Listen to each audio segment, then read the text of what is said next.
Bonjour chers frères et sœurs, soyez les bienvenus à la prière du matin. C'est avec une grande joie que nous commençons notre journée, que nous confions au Seigneur nos vies, nos familles. Au nom du Père, du Fils et du Saint-Esprit. Amen. Je vous salue Marie, pleine de grâce, le Seigneur est avec vous. Vous êtes bénie entre toutes les femmes, et Jésus, le fruit de vos entrailles, est béni. Sainte Marie, Mère de Dieu, priez pour nous pauvres pécheurs, maintenant et à l'heure de notre mort. Amen.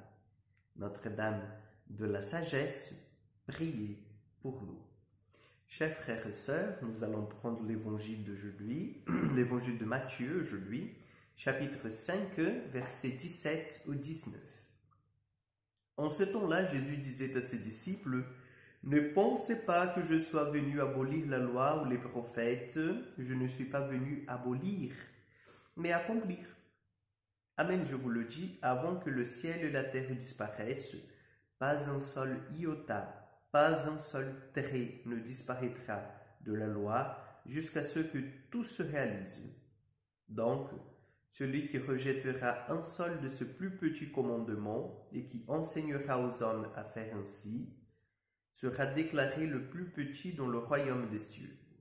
Mais celui qui les observera et les enseignera, celui-là sera déclaré grand dans le royaume des cieux. » Acclamons la parole de Dieu. Oui, Jésus n'est pas venu abolir la loi, ni les prophètes. Il est venu accomplir, amener à la perfection ce projet d'amour, de salut que s'établissait petit à petit au sein du peuple d'Israël et bien sûr au sein de l'humanité.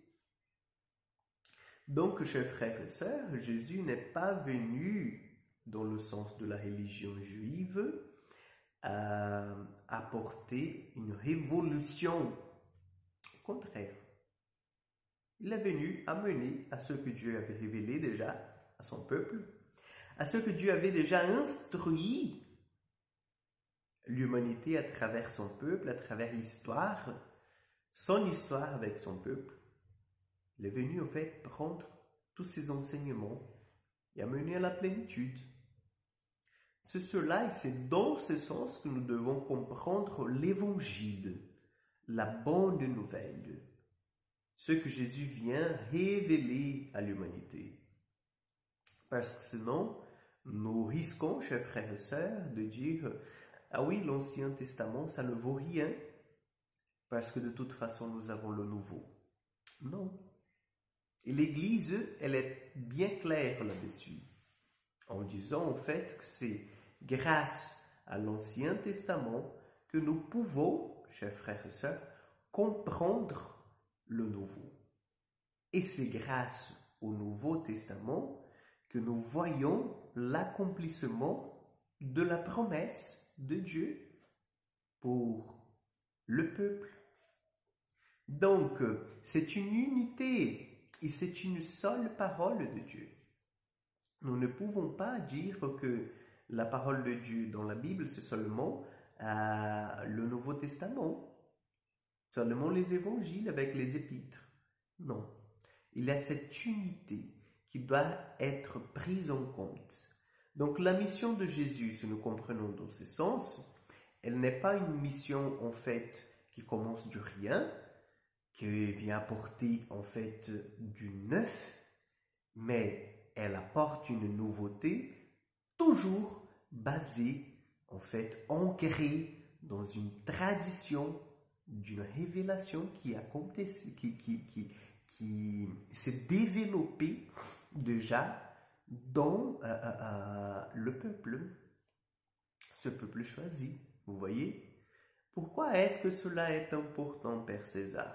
Parce que vous savez, chers frères et sœurs, tout ce que nous vivons aujourd'hui en tant que communauté, tout ce que nous allons vivre, chers amis, dans la veillée pascale, mais dans le Triduum, en fait, c'est baigné dans la littérature et la religion juive.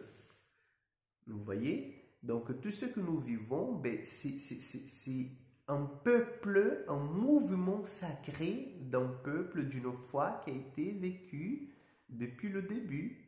Nous ne sommes pas en fait les innovateurs d'une nouvelle religion et les inventeurs, mais nous sommes en fait pris dans ce bain, dans ce mouvement d'une relation de l'humanité tout entière avec son Dieu. Donc cela est très important pour que nous puissions aussi avoir une certaine humilité et ne pas nous juger meilleurs en fait que les autres, mais tout à fait au contraire. C'est d'avoir un geste d'humilité, de simplicité en disant « Seigneur, tout ce que j'ai, je reçu de toi. » Donc demandons au Seigneur cette humble en fait prière que reconnaît que Dieu nous a tout donné et que c'est de lui en fait d'où vient notre salut. Amen. Le Seigneur soit avec vous, que Dieu Tout-Puissant vous bénisse et vous garde, le Père, le Fils et le Saint-Esprit. Amen. Bonne journée chers amis et à demain pour encore une prière du matin.